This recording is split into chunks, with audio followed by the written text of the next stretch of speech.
Dua pesawat Angkatan TNI Udara jatuh di dua lokasi berbeda di Kabupaten Pasuruan, Jawa Timur pada Kamis 16 November 2023. Unggahan akun Instagram @makassarinfo pada Jumat 17 November 2023. Terdengar suara dari bapak-bapak yang sedang panik merekam memberikan informasi. Tampak beberapa warga sekitar lokasi kejadian tergesa-gesa memadamkan api yang muncul dari badan pesawat. Tercatat ada 4 awak TNI Angkatan Udara meninggal dunia dalam kecelakaan itu.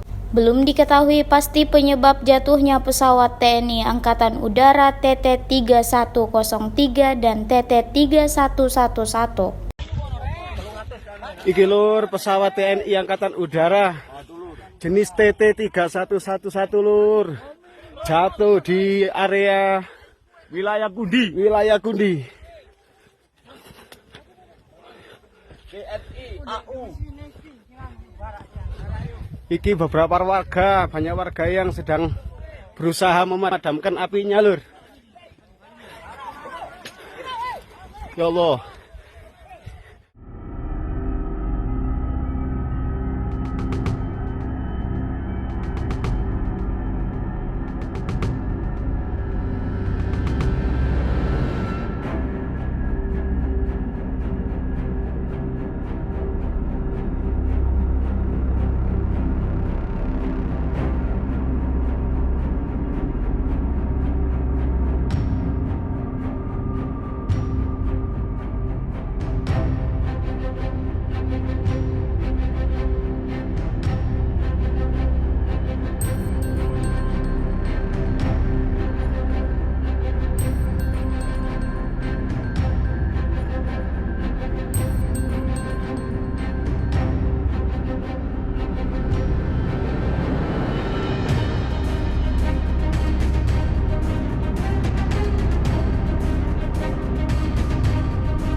Download Tribun X sekarang, menghadirkan lokal menjadi Indonesia.